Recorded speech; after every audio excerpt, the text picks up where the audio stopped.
I think as a large employer, we don't know a lot yet. We have a team analyzing what this means and how to comply. I think in the short term, you guys remember Sarbanes-Oxley? That was a boom for the consultants and the accounting firms because no one could figure out exactly what to do or what was required.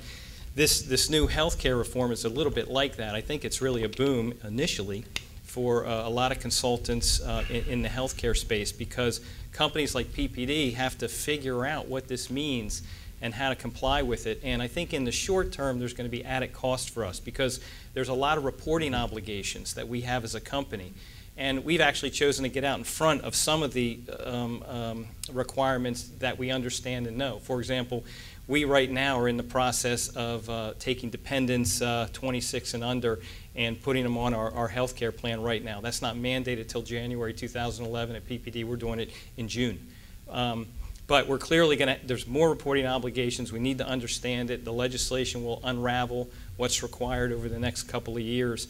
But what I'm concerned about, or what I hope doesn't happen, is in today's environment, your health care benefits as a company can be a source of competitive advantage. In other words, if you have a more robust plan, as a talented employee is thinking about coming to Wilmington and joining your company, if your health care plan looks better than other employers, that's a source of recruiting advantage.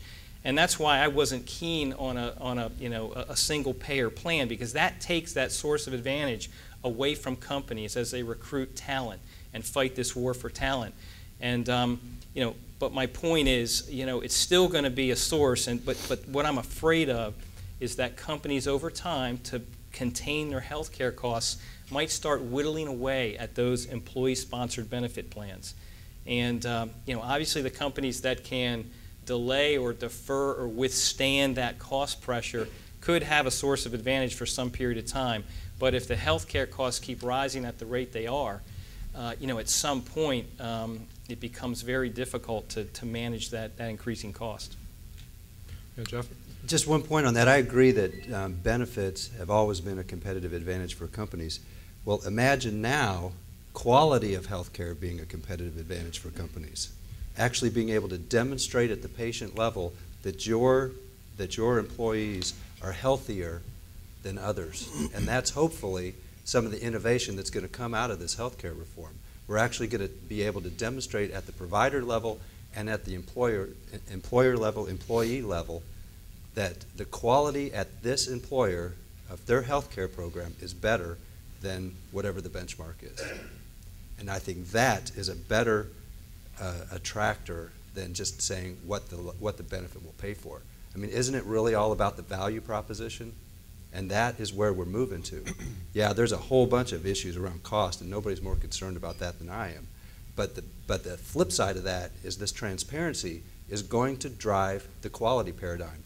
And that's where we all ought to be focusing, and that's one of the definite advantages of what's happening right now. Jeff, I agree 100%. This legislation is going to be a case study for the law of unintended consequences. But I think I agree with that. That's absolutely true. One of the good things it's going to do that I completely agree is, as an employer, it's going to drive us to think more strategically about wellness programs and prevention.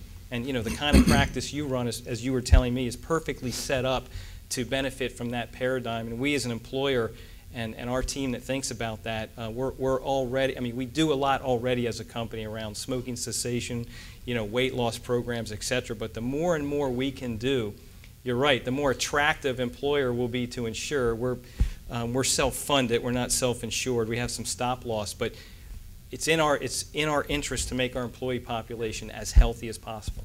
I agree. I think one thing, and we've seen this accelerate in our country, HSA plan deployment, high deductible plans, consumer engagement.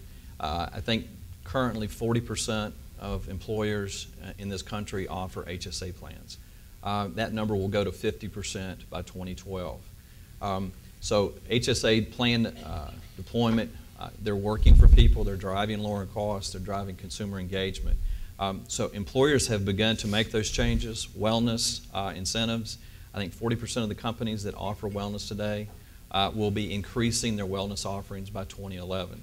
So the positive news is you see a consensus around doing the right things for your employee base, offering the right plan designs, coordinating around transparency with providers. So there's an opportunity with this to do the right things. There's a necessity too. Those things are critical to driving the savings that we need to slow down medical trend and the medical cost inflation we've experienced.